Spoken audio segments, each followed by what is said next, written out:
അപ്പോൾ ഞാനിന്ന് വന്നിട്ടുള്ളത് ഈ ഷോൾ ഒന്ന് ഡിസൈൻ ചെയ്തത് കാണിക്കാൻ വേണ്ടിയിട്ടാണ് കേട്ടോ. അപ്പോൾ നമ്മുടെ ഒരു കസ്റ്റമർ ഒരു പ്ലെയിൻ നെറ്റ് ഫാബ്രിക് കൊണ്ടുതന്നു കേട്ടോ. 2.25 മീറ്ററാണ് കൊണ്ടുതന്നത്. എന്നിട്ട് ഇതൊന്ന് ഡിസൈൻ ചെയ്ത് തരാൻ പറഞ്ഞു. അപ്പോൾ ഞാൻ ചെയ്തിരിക്കുന്നത് എങ്ങനെയാണെന്നൊന്ന് കാണിച്ചു തരാം. ഞാൻ ഈ വീതിയുള്ള ലേസ് ഉണ്ടല്ലോ, ഇതേ ഈ സ്കാലപ്പ് വരുന്ന വീതിയുള്ള ലേസ് 7 മീറ്റർ വാങ്ങിച്ചിട്ടുണ്ട്. അതുപോലെ തന്നെ ഈ ലേസ് ഉണ്ടല്ലോ, ചെറിയ ലേസ് വരുന്നത്, ഇത് 14 മീറ്ററും വാങ്ങിച്ചിട്ടുണ്ട് കേട്ടോ. എന്നിട്ട് നമ്മുടെ ഷോള് അത്യാവശ്യം നല്ല വീതി ഉണ്ടാവും. പ്ലെയിൻ നെറ്റ് ആകുമ്പോൾ ആ വീതി കുറച്ച് കട്ട് ചെയ്ത് കളഞ്ഞിട്ടുണ്ട് കേട്ടോ. എന്നിട്ട് ഇത് നോർമൽ ഇത്രയും വീതിയാക്കി എടുത്തിട്ടുണ്ട്.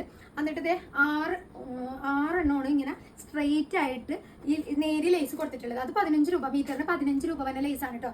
ഈ ഒരു സെന്ററിൽ ഇങ്ങനെ ഫുള്ള് പോയേക്കുന്നത്, നീളത്തിൽ പോയിട്ടുണ്ട് കേട്ടോ. എന്നിട്ട് ഇത് 7 മീറ്റർ വാങ്ങിച്ചെന്ന് പറഞ്ഞില്ലേ, വീതിയുള്ള ലേസ്, അത് 4 സൈഡിലും അടിച്ചു പിടിപ്പിച്ചിട്ടുണ്ട് കേട്ടോ. അപ്പം നല്ല ഒരേ കളറിലുള്ള ലേസാണ് എടുത്തിട്ടുള്ളത്. ഈ ഒരു സെന്ററുകളിൽ ഇങ്ങനെ നീളത്തിൽ കൊടുത്തിട്ടുള്ളതും സൈഡിൽ കൊടുത്തിട്ടുള്ളതും ഒരേ കളറായിരിക്കണം കേട്ടോ, എന്നാലാണ് അതിൻ്റെ ഭംഗി വരുന്നത് കേട്ടോ. അപ്പോൾ ഈ ഷോള് കസ്റ്റമറിന് നല്ല ഇഷ്ടമായി. അപ്പോൾ അത് നിങ്ങളുമായിട്ടൊന്ന് ഷെയർ ചെയ്യാൻ വേണ്ടിയിട്ടാണ് വന്നത് കേട്ടോ. അതെ, ഇതിങ്ങനെ തലയിൽ കൂടെ ഇടാൻ വേണ്ടിയിട്ട് ചെയ്യിച്ചേക്കണതാണ് കേട്ടോ.